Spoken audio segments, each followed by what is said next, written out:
Purwokerto 3704 dengan judul penelitian kolaborasi antar stakeholder dalam pemberdayaan UMKM melalui penataan akses reforma agraria studi di Kelurahan Purwantoro, Kecamatan Belimbing, Kota Malang. Kepada Bapak dosen pembahas yang terhormat Bapak Agustiono Nugroho, APTN MSI selaku dosen penguji 1, yang terhormat Bapak DNS Abdul Haris Farid MSI selaku dosen penguji 2, yang terhormat Bapak Enur Kamil Amrullah SPDMM selaku dosen penguji 3, serta rekan-rekan yang hadir pada seminar hasil pada hari ini. Adapun susunan acara seminar hasil akan dibagi menjadi 4 sesi. Sesi pertama yaitu pemaparan seminar hasil oleh Zafirana Nugroho. Sesi kedua tanya jawab dari rekan-rekan Taruna dan Taruni. Sesi ketiga pemberian tanggapan dari dosen penguji, dan sesi yang terakhir yaitu pembacaan berita acara hasil seminar hasil. Baiklah, kita mulai pada sesi pertama yaitu pemaparan seminar hasil. Kepada Zafirana Nugroho dipersilakan.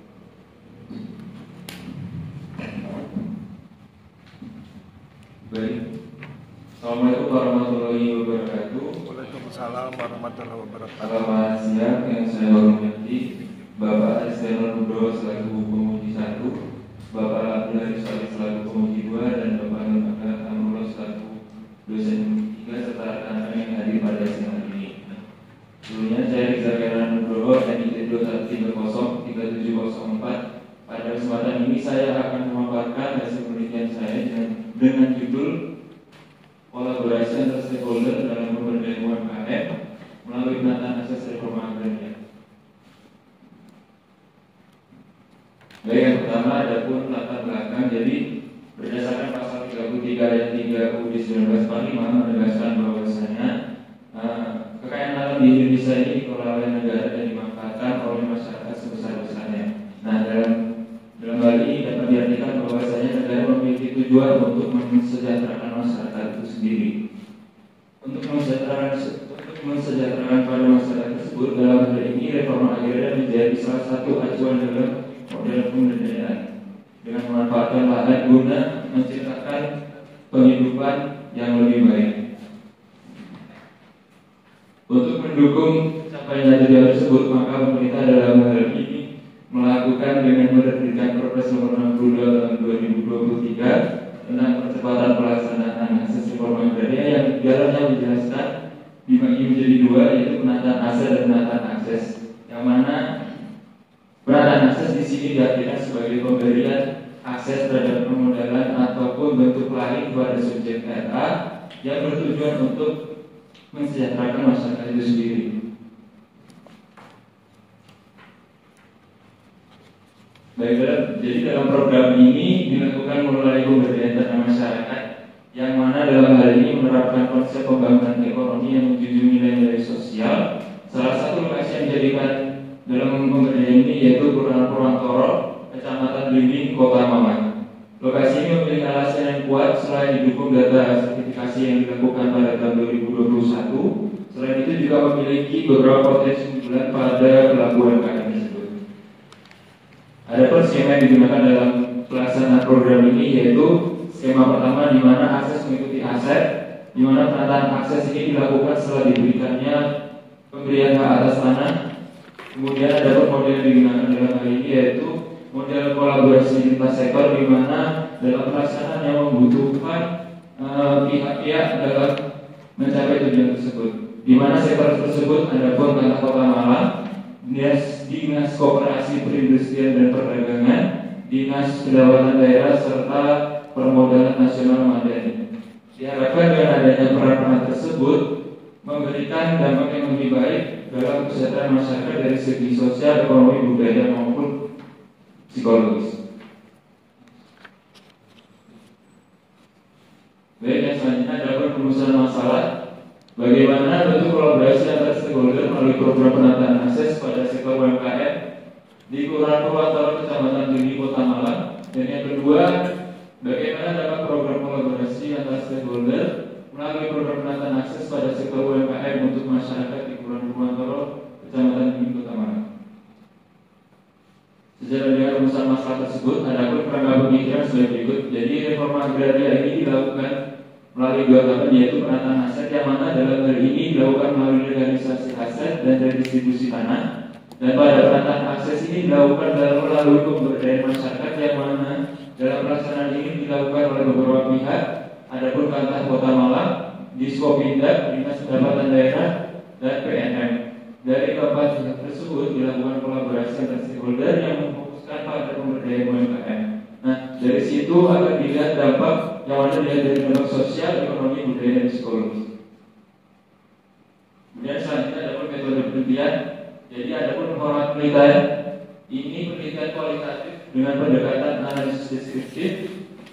Lokasi penelitian di Kelurahan Purwantoro, teknik pengambilan informan yaitu purpose sampling, jenis dan sumber data primer dan sekunder, pengumpulan data observasi, wawancara studi dokumen, dan analisis data menggunakan teori analisis dan metode. Dan berikutnya merupakan gambaran umum dari lokasi penelitian. Jadi dapat dilihat pada bagian kiri merupakan daerah Kota Malang, yang mana yang diberi tanda merah tersebut merupakan Kelurahan Purwantoro yang memiliki luas sekitar 1,9 km persegi atau 11,12% dari Kecamatan Belimbing, yang mana berbatasan langsung dengan bagian utara yaitu Kelurahan Belimbing, selatan Gunungrejo, timur Mandanwangi, dan barat Tulusrejo, Mojolangu, dan Lowokwaru, dengan jumlah penduduk sekitar 28.000 jiwa yang terdiri dari 13.800 laki-laki dan 14.300 perempuan. Nah, pada gambar yang di kanan ini merupakan wilayah di mana pelaksanaan pemberdayaan tanah ini dilaksanakan, yaitu dengan istilah kampung sana, yang terdiri dari RW 14, 15, dan 16, yang mana memiliki ciri khas yaitu pusat industri tempe dan keripik tempe, dan didominasi profesi sebagai pelaku UMKM di bidang produksi makanan, olahan, dan perdagangan. Selanjutnya dapur penataan hasil reforma dari kampung sana ini yang pertama kondisi sosial ekonomi masyarakat. Jadi perlu diketahui bahwasannya mayoritas penduduk yang ada di kampung sana tersebut menggantungkan hidupnya pada sektor UMKM di rumah tangga, khususnya dalam usaha tempe dan keripik tempe. Dan yang kedua dapur bentuk penataan akses ini terdapat 4. Yang pertama ada pelatihan dan pemberdayaan masyarakat. Yang kedua ada akses permodalan. Dan yang ketiga merupakan penguatan kelembagaan, serta yang terakhir itu pendampingan dan integrasi. Jadi yang ketiga ada peran pemerintah dan peran pihak terkait. Terdapat 4 pihak di sini, yaitu yang pertama BPN atau selaku Kantah Kota Malang, kedua Diskopindak, ketiga Dispenda, dan yang terakhir ada PNM. Dan yang terakhir dampak penataan akses. Jadi dengan adanya dampak ini akan membawa tujuan utama dari reforma agraria, yang mana menciptakan kesejahteraan pada masyarakat secara berkelanjutan. Yang selanjutnya implementasi program reforma agraria penataan akses di kampung sana. Jadi ada latar belakang program di Kelurahan Purwantoro ini merupakan bagian daripada rencana strategis Kementerian Atr BPN pada tahun 2020 sampai 2024, yang mana memiliki tujuan untuk memberikan kemudahan akses permodalan kepada masyarakat untuk mensejahterakan dan kondisi sosial ekonomi secara menyeluruh. Selain itu, dengan program ini juga diarahkan untuk mengoptimalkan pemanfaatan tanah oleh masyarakat agar dapat memberikan manfaat ekonomi secara maksimal.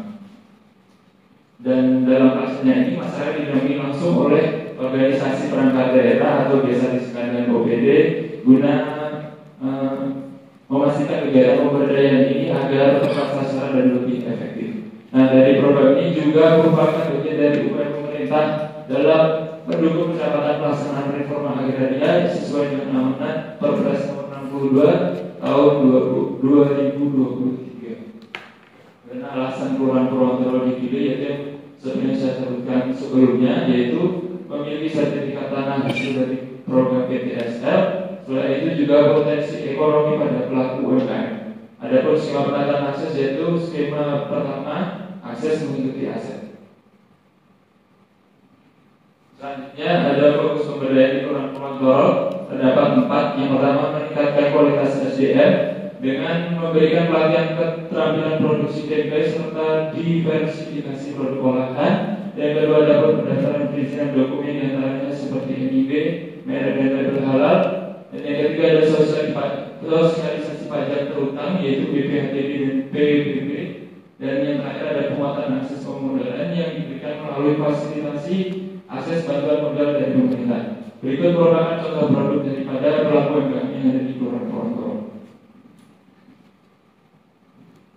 Selanjutnya terkait kolaborasi antar stakeholder kegiatan penataan akses reforma agraria. Yang pertama, ada pun stakeholder yang terlibat dalam hal ini. Kata Kota Malang selaku berperan dalam mengatur legalisasi aset dan permasalahan subjek dan objek. Yang kedua, Diskopindah Kota Malang berperan dalam pemberdayaan usaha serta penyelesaian tantangan UMKM. Dan ketiga, Dispenda Kota Malang ini berperan dalam pendampingan terkait sosialisasi pajak. Dan yang terakhir ada PPN Kota Malang ini berperan dalam pendampingan dan sosialisasi pendaftaran bantuan modal. Dan yang selanjutnya ada tahapan pelaksanaan kegiatan penanganan akses. Jadi berdasarkan juknis penanganan akses reforma agraria tahun 2024 sebagai berikut. Yang pertama ada penetapan lokasi.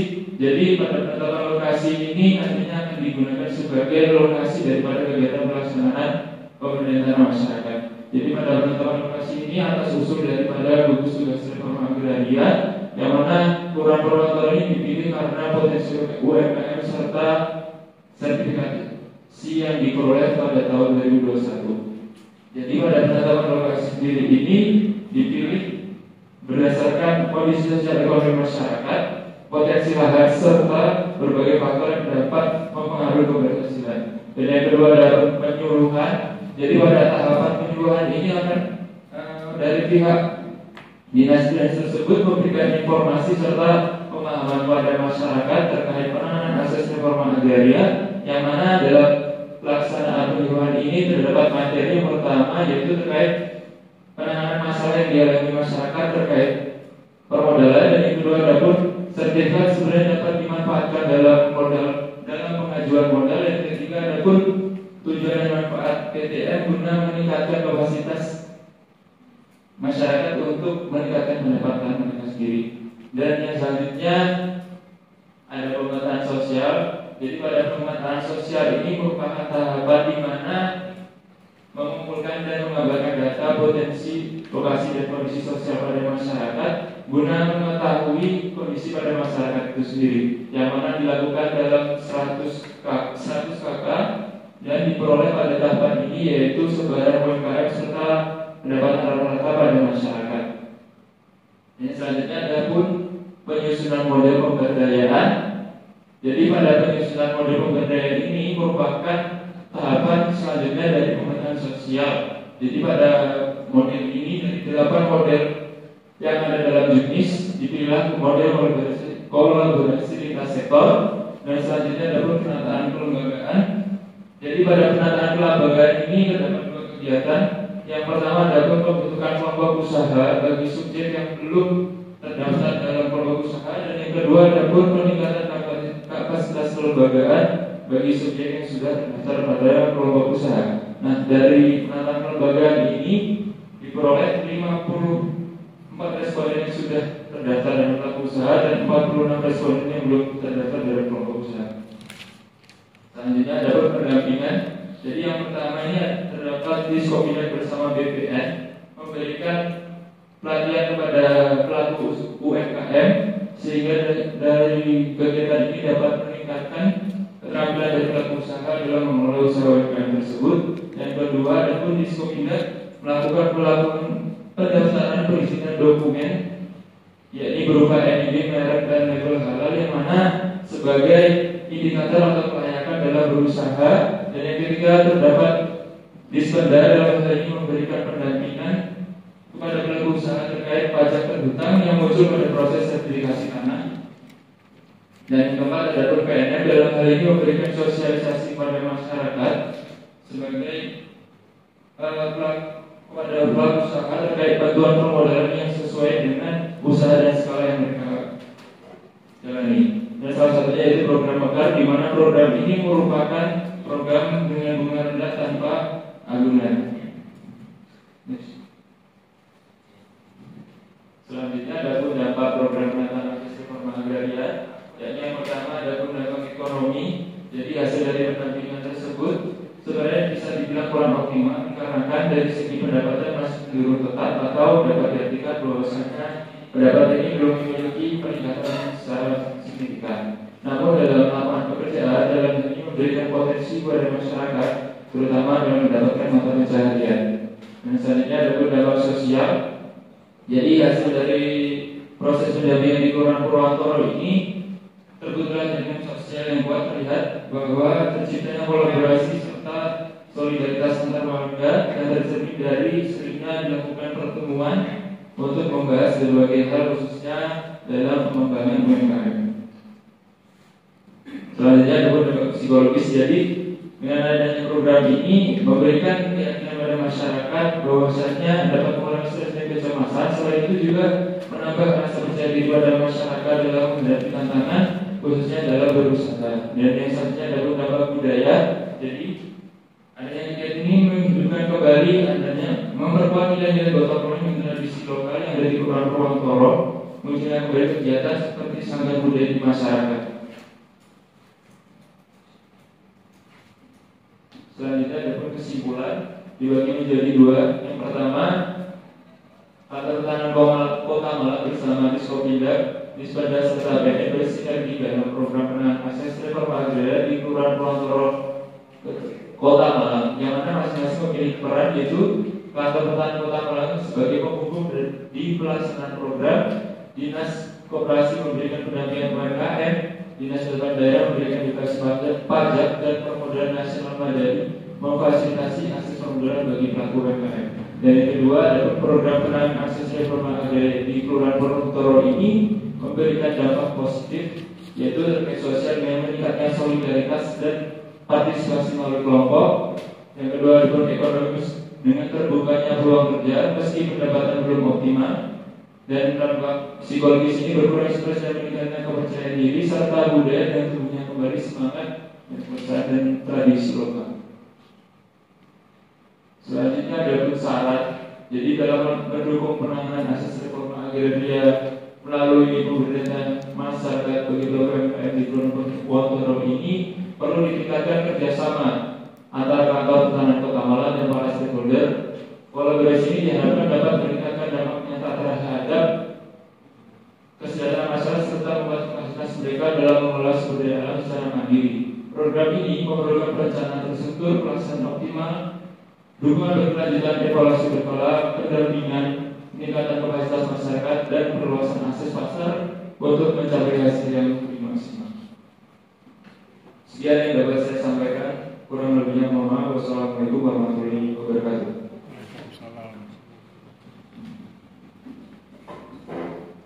Baik, demikian pemaparan singkat hasil dari Rizal Heran Nugroho. Selanjutnya dipersilakan kepada rekan-rekan yang ingin bertanya ataupun memberi masukan kepada peneliti, dipersilakan.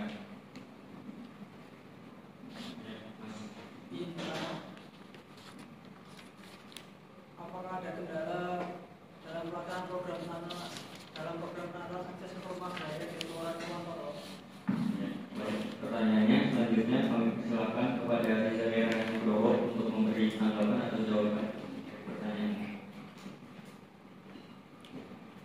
Baik, terima kasih. Pertanyaan dari Mas Dimas Wahyu, jadi terkait kendala ya tadi. Jadi pada pelaksanaan ini terdapat beberapa kendala. Yang pertama itu terdapat kekhawatiran masyarakat dalam penggunaan data diri. Di sini kan dalam pelaksanaan kegiatan ini terdapat pemetaan sosial yang mana diperlukan data diri pada masyarakat, sehingga dalam hal ini masyarakat merasa khawatir bahwasanya data diri yang mereka miliki takutnya ini akan disalahgunakan. Dan selanjutnya ada pun masalah terkait aplikasi PTM ini pada masa awal belum bisa dibilang belum siap, dikarenakan ketika dilakukan pelaksanaan di lapangan belum bisa dilakukan berbarengan dengan aplikasi terkait menginput data. Jadi harus dikerjakan secara dua kali. Mungkin itu jawaban dari saya. Terima kasih. Baik, terima kasih. Berikutnya kami persilakan kepada dosen penguji untuk memberi tanggapan atas pemaparan seminar hasil yang telah dipaparkan oleh Rizal Heran Nugroho. Yang pertama kami persilakan kepada Bapak Rizky Nugroho. Kepada Bapak kami persilakan.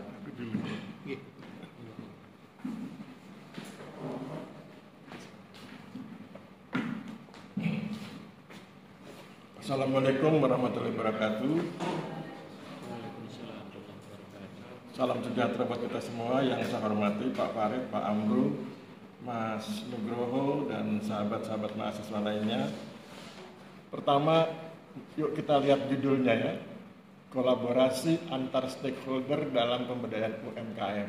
Oke, garis bawahi kata kolaborasi. Sekarang coba buka slide tentang kesimpulan.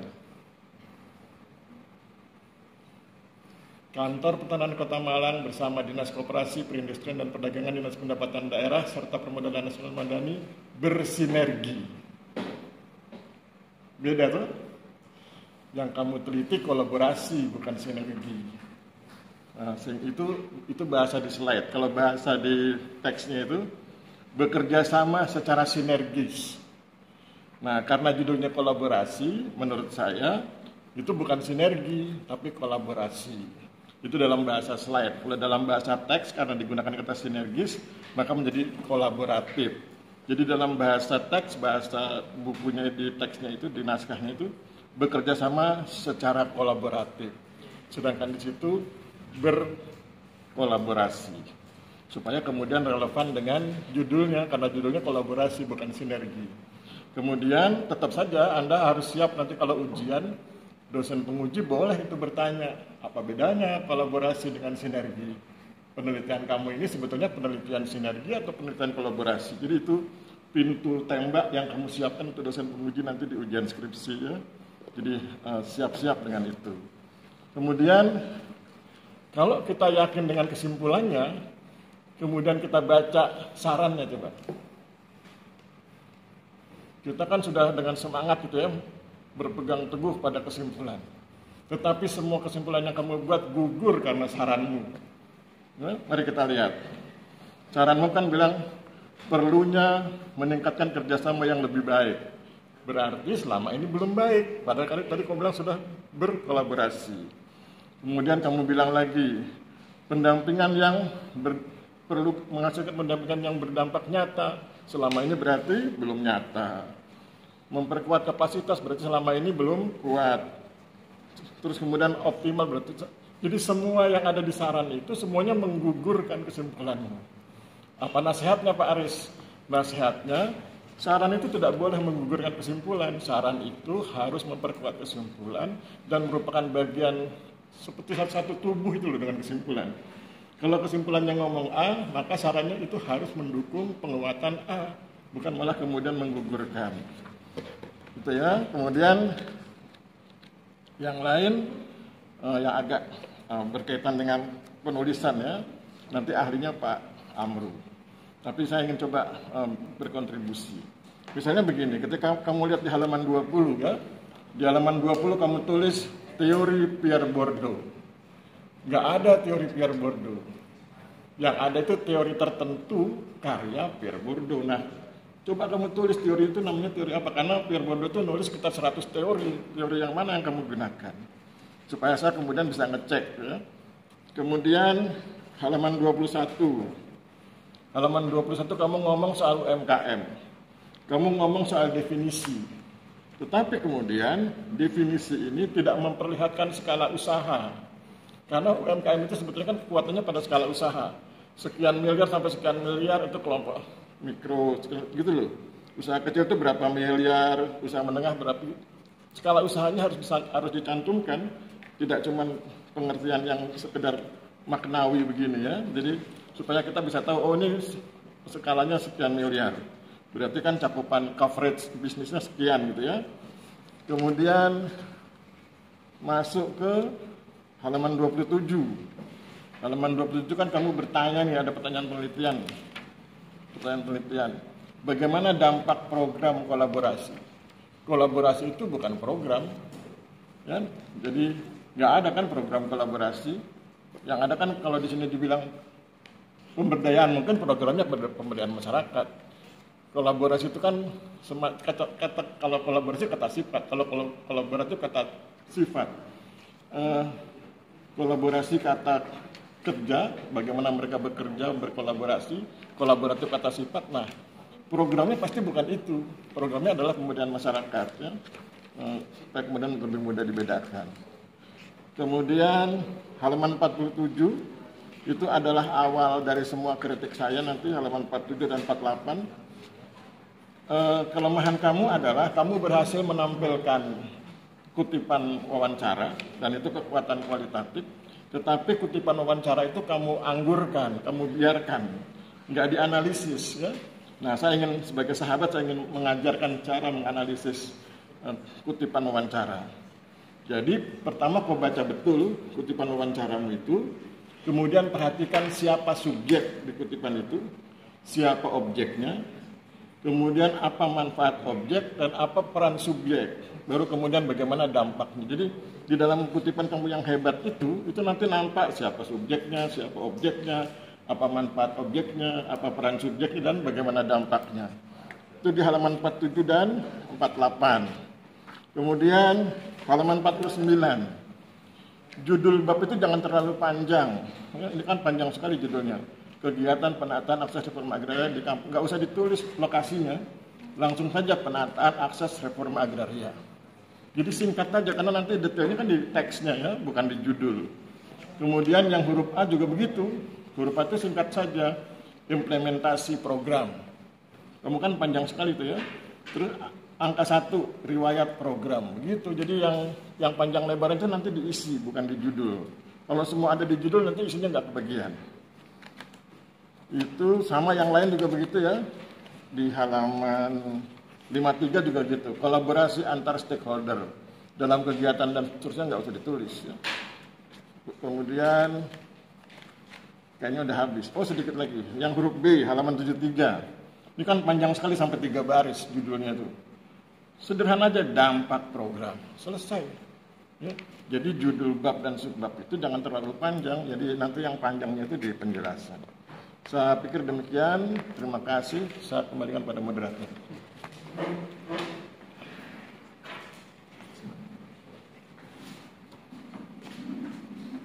Terima kasih. Selanjutnya kami persilakan kepada Bapak Enzo Camilo Nules PDM. Kepada Bapak kami persilakan.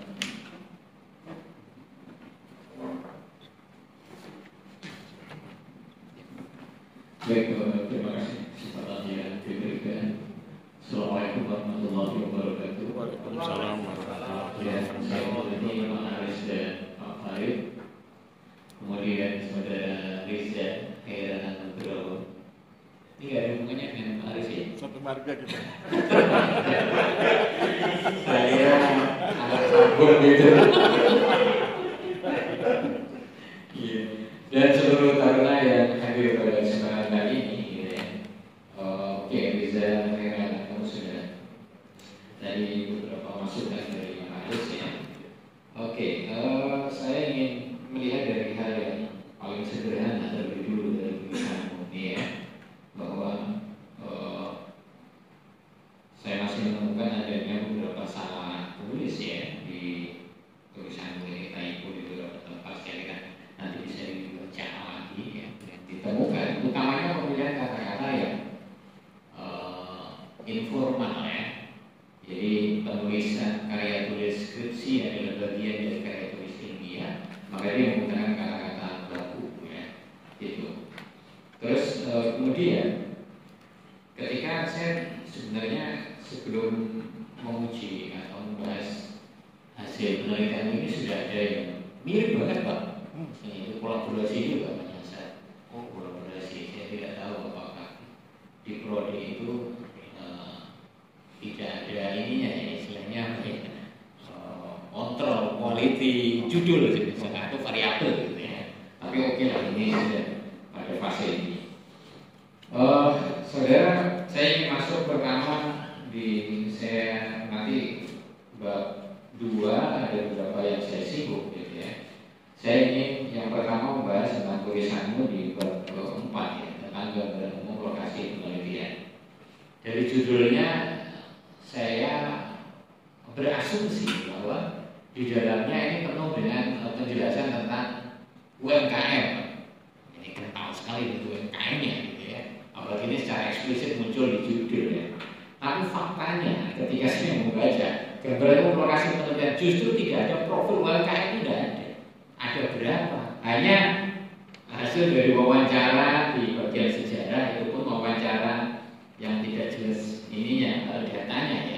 Dari filsuf mengatakan 50% penduduknya berprofesi UMKM. UMKM itu kan banyak jenisnya.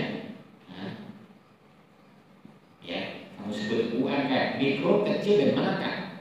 Kemudian mana yang mikro, mana yang kecil, dan mana yang menengah? Ini mestinya ada, saudara, ada satu bahasa di gambaran umum lokasi, yaitu tentang kondisi UMKM atau profil UMKM. Ya. Jadi ini menurut saya kekurangan ya di keempat. Saudara harus munculkan. Saya yakin mungkin saudara menggunakan ya datanya. Kalau tidak ada kan bisa dicek gitu. Terhadap data-data yang sudah bersebaran di lokasi penelitian saudara ini. Sehingga apa? Tulisan saudara bisa dipertanggungjawabkan. Kemudian yang kedua, penulisan di bab 4 gambaran lokasi penelitian itu harus ada muaranya. Apa muaranya? Muaranya adalah keterhubungan lokasi atau gambaran umum dengan tema riset yang sedang kamu lakukan. Jadi tidak sekedar kamu cerita tentang desa mana ini, kelurahan Kemantoro, cerita, kemudian hubungannya apa kamu cerita? Gitu. Ini harus ada di sesi closing paragraph ya, itu harus ada. Kemudian kenapa kok kemudian itu menjadi lokasi penelitian yang relevan untuk diangkat di sana? Ini harus ada penjelasan detail tentang itu. Jadi kebanyakan tahunan yang menjelaskan, tetapi tidak menghubungkan. Nah, ini ya, yang kurang ya. Itu kalau teknik penulisannya sudah bisa taruh di paling belakang, bisa. Ya, jadi setelah membahas di keempat gambaran umum lokasi, di paling belakang adalah statement peneliti terkait dengan keterhubungan dengan riset itu. Bisa menggunakan teknik seperti itu. Oke, kemudian di bab yang kelima ini adalah bab hasil dan pembahasannya. Saya lihat saudara di sini baru mungkin 80% bicaranya adalah hasil penelitian. Sangat minim sekali pembahasannya. Ya minimal ya 50-50 harusnya dikuatkan. Ya. Contoh saya lihat di bab kedua saudara membahas tentang teori pemberdayaan masyarakat. Nah ini saudara bisa pakai itu sebagai pisau bedah untuk melakukan pembahasan terhadap hasil penelitian. Hasilnya begini, kemudian adakah itu sejalan dengan teori? Kalau tidak sejalan bagaimana? Munculkan teori yang baru, misal perlu untuk menggunakan alat analisis yang baru, misal gitu ya. Nah itu. Jadi hasil, kenapa disebut hasil dan pembahasan? Bukan hanya sekedar memancarkan atau menampilkan apa yang kamu dapatkan di lapangan, tetapi juga sekaligus memberikan interpretasi, ya. Memberikan pemaknaan analisis dengan teori-teori yang sudah dipakai khususnya. Tuh. Kemudian kalau saya lihat di pertanyaan penelitian, pada rumusan masalah pertama itu adalah implementasi. Pertanyaan penelitian mana? Ada nggak di situ? Di BPT? Nggak ada ya. Pertanyaan penelitianku yang pertama adalah bagaimana implementasi ya, kalau nggak salah ya. Tadi membaca sekilas.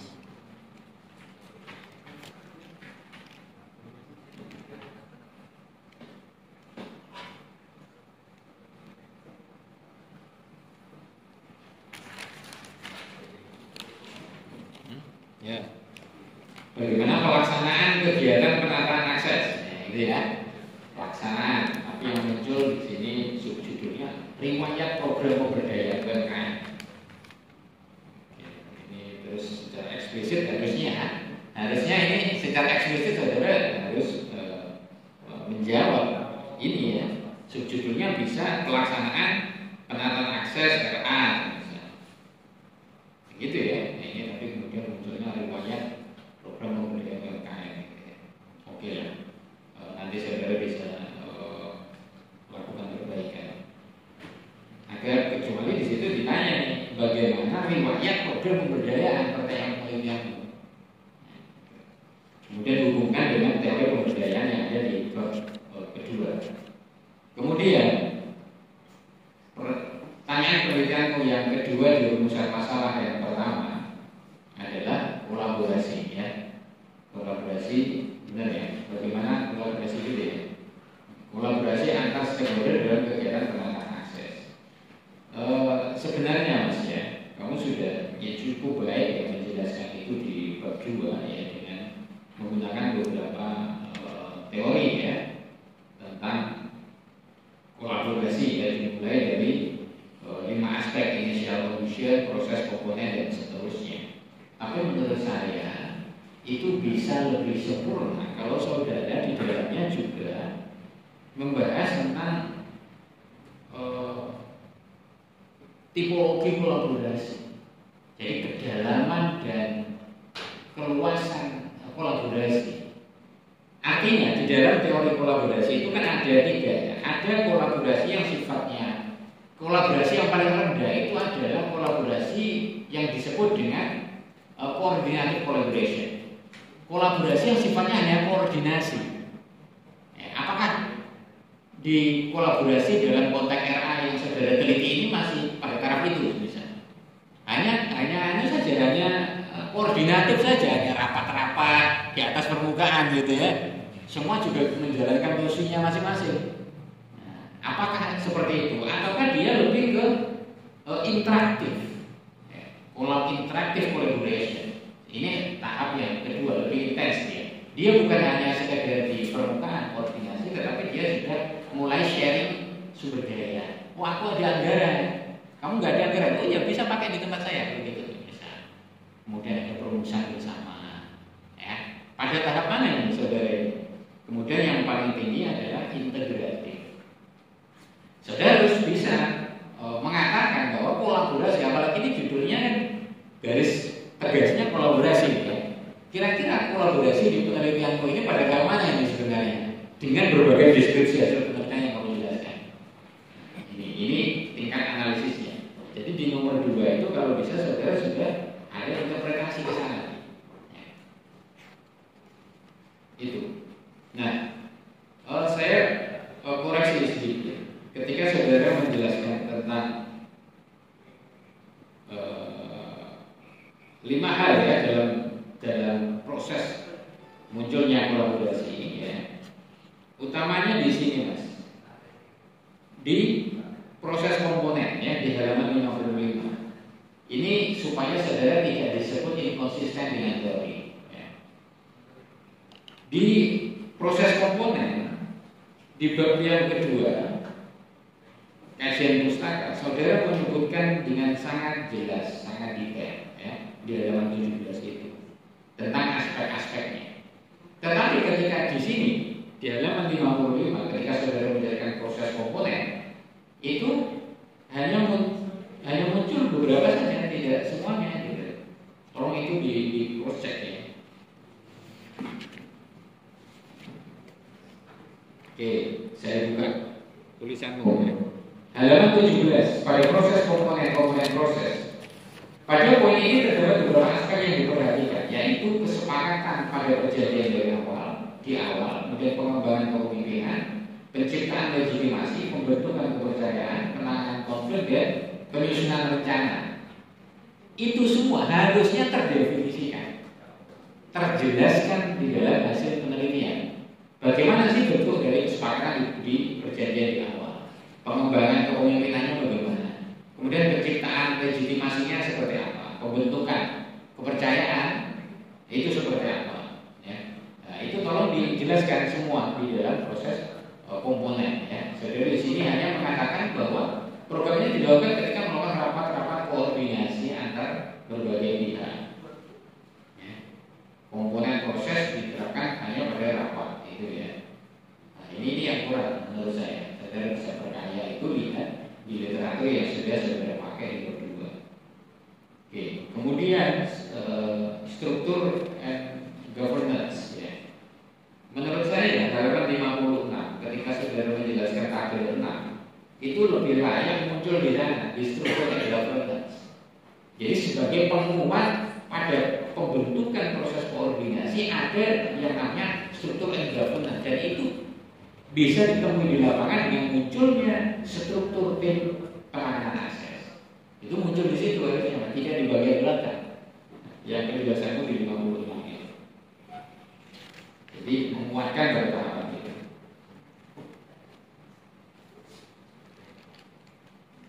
Itu kemudian saya selalu bilang gini, seorang peneliti dia harus berani membuat statement saintis. Dia membuat statement seorang peneliti di akhir penjelasan dan bahasanya. Jadi saran saya, kalau setiap contohnya rumusan masalah kan dua ya, kamu bahas dalam dua subbahasan A dan B. Nah, ketika mengakhiri bab atau subbahasan A, di akhir pembahasan itu saudara harus bilang, saudara rumusan masalah saudara itu terjawab atau tidak. Jadi berdasarkan penjelasan yang komprehensif, bla bla bla bla, kemudian bahwa rumusan masalah yang ditanyakan sebagaimana sudah ditetapkan itu sudah terjawab dalam penelitian ini. Karena tujuan penelitian itu apa? Menjawab rumusan masalah. Tapi tidak ada kalimat tegas yang mengatakan itu di sini. Kemudian, selanjutnya di rumusan masalah jawaban rumusan masalah yang kedua, dampak program penanganan akses. Ini saya kira saudara bisa memperkaya dengan teori dari kesejahteraan yang sudah pakai di bab 2. Jangan alergi yang menggunakan teori di depan. Nah, dan termasuk yang tadi ya, saya tertarik tadi. Ketika dampak ekonomi, faktanya ternyata dampak ekonomi pendapatannya tidak meningkat secara baik, gitu ya. Nah, bahkan di sini ada statement hasil wawancara ya, saudara cantumkan di situ dari pelaku usaha UMKM ya. Kalau nominal karena nggak ada perbedaan sih, gitu ya. Ini jangan-jangan malah tidak ada dampak sekali, bahkan ada penurunan ini, Pak. Ada yang turun ini Pak, ini jelas. Jadi pendapatan rata-rata di 2023 itu 2.400.000. Sementara pada tahun 2024 kisaran 2 juta sampai 2 juta 500. Artinya bisa turun ke angka 2 juta. Ya. Nah, ini sebagai peneliti kamu pengen bahas apa kalau begitu kondisinya? Maksud saya, kamu bisa gunakan teori, salah satu di antara bisa kamu pakai misal teori ekonomi struktural. Ya. Bisa mengatakan itu bagaimana ketika ada program pemberdayaan, tetapi faktanya setelah program pemberdayaan justru terjadi penurunan ekonomi. Nah itu dibahas. Untuk menurut teori gimana ini kondisi begini, gitu. Sampai kemudian saudara menyampaikan secara evaluatif. Mungkin menemukan titik-titiknya apa sih, kenapa, kendalanya apa berarti? Kenapa kok bisa terjadi penurunan? Setelah pemberdayaan kan berarti nggak berdaya itu Pak. Ya. Seharusnya kan setelah pemberdayaan lebih berdaya, ternyata ini justru lebih inferior. Ya.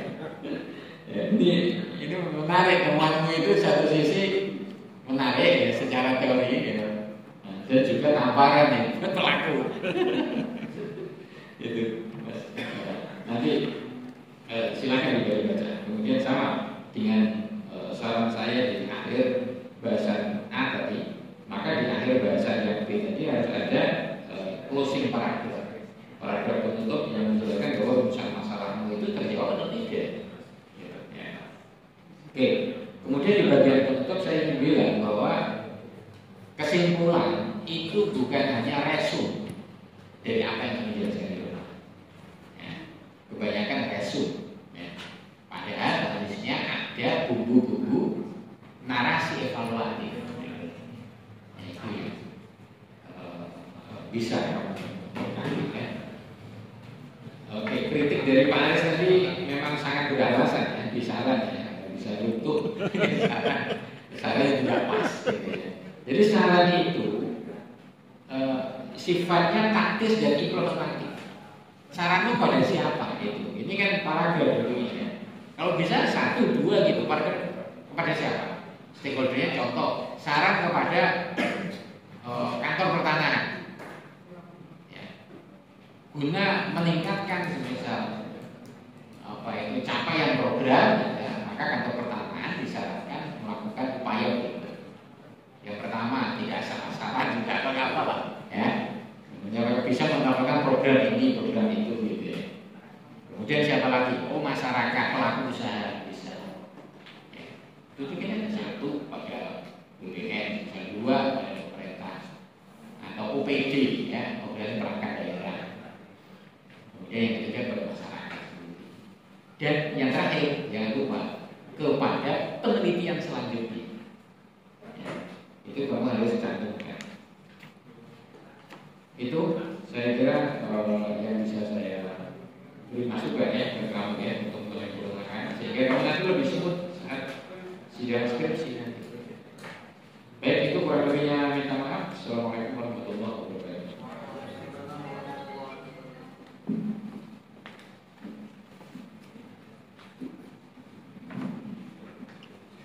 Baik, terima kasih atas tanggapan atau pertanyaan dari Bapak yang berpengalaman SPMF. Selanjutnya kami berikan kepada Bapak DRS Abdul Haris Farid MSI. Waktu dan tempat dengan silakan.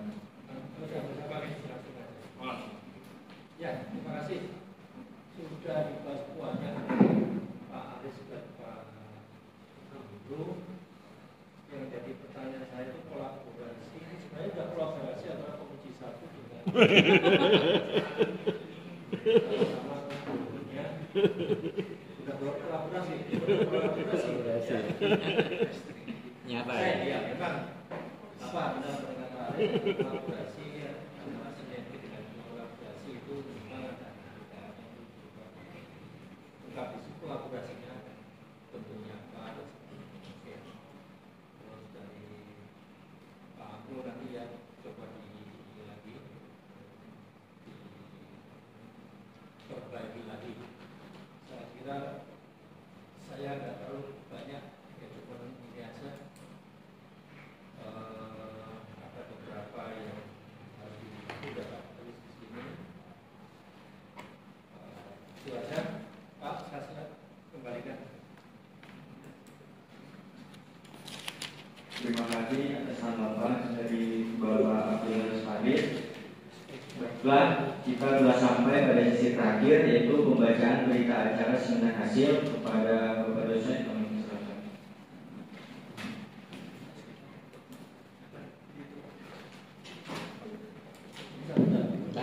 Pak Farid.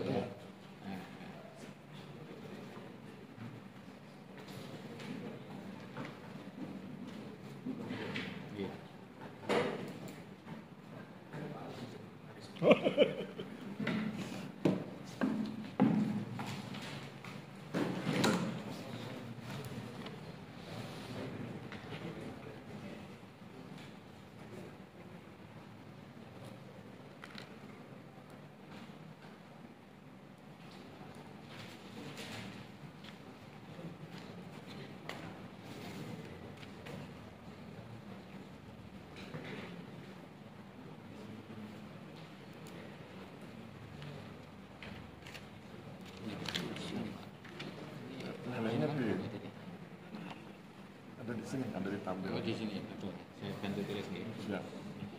Jadi Pak Farid baru kasih.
Saya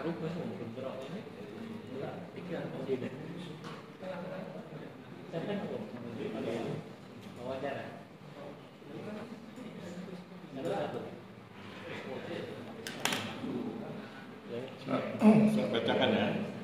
Jadi hari berita acara hari ini Senin 30 Juni 2025 telah menempuh ujian seminar hasil penelitian nama Risa Kairana Nugroho. Kemudian kelas B itu kelas ya, bukan nilai ya, kelas B. Kemudian sesudah kami bertiga diskusi lewat WA, kemudian kami putuskan bahwa naskah Anda ini masih harus disempurnakan, bisa kami terima tapi masih harus disempurnakan. Kemudian penyempurnaannya diberi waktu 1 minggu, sehingga tanggal 7 Juli 2025 Senin depan itu harus sudah selesai. Kemudian nilai seminarnya adalah 82,90. Jadi bisa tambah dapat 3 lagi ya, 3 lagi sudah nyebrang ke A. Ya, tapi tetap harus berjuang. Tapi demikian ya. Terima kasih, selamat buat Mas Nugroho. Saya kembalikan pada moderator.